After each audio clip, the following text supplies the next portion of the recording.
soir, votre recette fonctionnait dans toutes les facettes du jeu, puis vous n'auriez même pas dû vous rendre en prolongation. Ouais. Bon, je trouve que c'était. Tu sais, puis il n'y a jamais de game parfaite, mais je trouve qu'on se ressemblait bien plus, tu sais. Puis il n'y a pas de pilule magique que tu peux prendre pour t'aider à gagner, tu sais. Pour gagner, ça prend les actions que ça prend. Tu sais, la soir, on se ressemblait. Juste la compétition. Ouais, mais ça, comme je te dis, tu peux faire les bonnes choses, ça garantit rien, tu sais. Mais on était là. On a énormément parlé du jeu de Vendetta avec la rondelle depuis son arrivée à Montréal. J'ai envie de te parler de son jeu sans la rondelle. Je me sens de plus en plus confortable pour tout ce qui est petits détails. Tu l'as décrit comment son évolution sur son jeu sans pied? Je dirais que c'est de la progression, graduellement. C'est pas linéaire, tu sais, mais c'est normal. Mais moi, j'aime son... Quand il est engagé physiquement, tu sais, sur le but à Capi, c'est gagner une bataille, tu sais, c'est des situations où faut que tu utilises ton corps, tu sais, puis il est bon à faire ça, il y a des bons... il utilise ses edges. Ses lames de patin, ouais, tu sais, pour sortir, tu sais, comme il est très habile dans ces endroits où il n'y a pas beaucoup d'espace, puis ça va sûrement demander un petit peu de physicalité, de robustesse. Fait que ça prend ça. Tu veux produire dans la ligue, il faut que tu sois engagé, faut pas avoir peur de la robustesse. Howard Jacket dit de nous dire dans le vestiaire que sa victoire en termes de combat est importante pour lui ce soir. Ça l'a aidé à se remettre un peu dans son style à lui. Comment tu as trouvé son match globalement? On l'a senti un peu plus stable, on dirait. Non, je te dirais, même le dernier match, je trouve qu'il a joué un bon match, Harbour. Fait que c'est ça qu'on veut, tu sais. Il nous donne la qualité. C'est ça que ça prend. Puis, tu sais, quand il donne la qualité de même, ça nous force à lui donner plus de quantité. Fait que moi, je suis content de son match. Puis c'est sûr, tu sais, c'est ses bagarres, c'est ses affaires à lui. C'est pas un job facile, mais il fait une très bonne job. Harry? Do you mind explaining just the decisions you made tonight in terms of your lines and how you used them? Well, you know, I think Winnipeg's coming with that top line, and so I wanted to match that, you know, with a line that with Susie's line, who's done historically very well against matchup against top lines, and you know, we shuffled a couple things. I put the veteran line and Jakey, Andy, and Gally together and feel like they could help each other out. I think they were all pretty disappointed in their last game, and gave some familiarity and just some, you know, I think they're going to take that as a group of three guys and let's go. And they did that. They were very good tonight. You know, and Tex with you know, Cappy and Demi.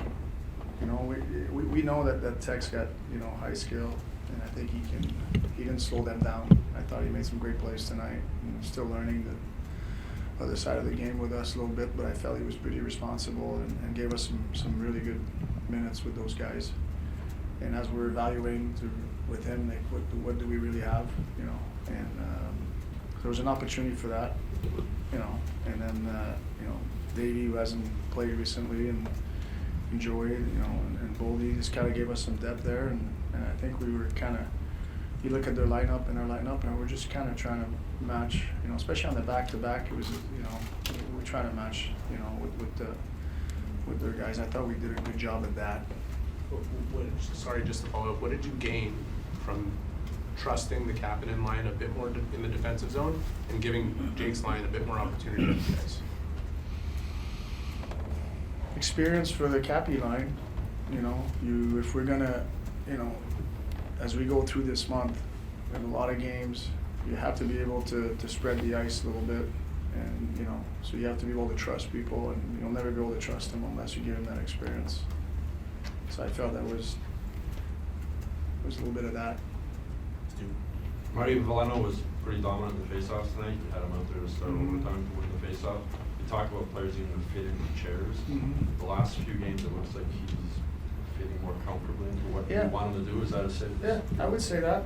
You know, like I said, after last game, I think he's a good depth player for us, and he can, especially when he's hot like that on the face-off circle tonight, he can use him a lot on the left side, and he's shown that he can do a great job on the kill as well. So I think it's a chair that we need to be filled, and he's doing that. We'll take two more, Arpin and Marco. Just to follow up on, I think you mentioned, I don't remember when, but you said at one point, when you have a line that's going well, sometimes you take someone away and then you put it back, and it's a different dynamic. I understand the reasoning why you wanted to load up Nick's line again, because they have an equivalent line on the other side, but did you see a different version of Slav with them just having a few games away? Did it have any impact on his game, do you feel? It's just one game. They had a tough, challenge in front of them, and as a coach, you know, because I like Cappy, Slav, and Demi. I liked it, but based on what we were facing tonight on a back-to-back, I felt that way was going to give us the best chance to win. So I'm not overthinking how he played tonight versus how he played with the other guys, and it gave us an opportunity to see what we have in Tex, so. Marco et François. I don't think I answered your question. But You did. I mean, that's all I it's your got. truth. Yeah. That's do you get in trouble with Chantal every time you say just Just a bit. Did you swear to her? Marco. Je ne sais même pas comment faire ça. En termes d'utilisation de Slavkovski, le remettre sur le premier trio, coach, on voit son impact offensif, mais on voit aussi son impact défensif. À quel point il est devenu un joueur important, non seulement dans le match-up, mais aussi pour contrôler le pace de la game. je ne sais pas c'est à quel moment qu'il est devenu un joueur aussi important, mais je pense que quand il a été repêché, premier, je pense qu'il est devenu un joueur très important. Fait qu'on essaie de l'amener où c'est qu'on pense qu'il peut être. Puis on pense toujours Slav dans le futur plus que Slav dans le présent. Fait que, puis son chemin n'a jamais été linéaire, mais c'est une belle trajectoire, c'est un gros morceau. Puis je sais que son jeu s'est beaucoup amélioré défensivement. Il bloque des gros lancers, il est très engagé. Il a une maturité qui est plus mature chaque année. Puis je pense que ça l'aide à aller chez nous au niveau. François Gagnon, dernière question.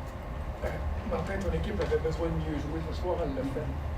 L'autre bord, à l'époque, n'est pas là, puis quand lui s'est mis à gauler comme à l'époque en première période, as-tu été obligé de faire quelque chose pour t'assurer que les arrêts de l'autre bord ne dégonflent pas tes gars qui jouaient bien et qui n'étaient pas récompensés? C'est sûr, après les deux derniers matchs, je sais, on était fâchés, pas mal, tout le monde était fâché de notre performance hier. Puis là, tu accumules ça avec quand même une défaite à Colorado. Ton groupe est-tu fragile? Puis après la première, j'ai aimé la première période. Fait que c'est de garder tes épaules hautes et ton chest sorti. Des fois, mais c'est pas facile, mais t'as pas le choix. Parce que si tu baisses là, ben c'est fini.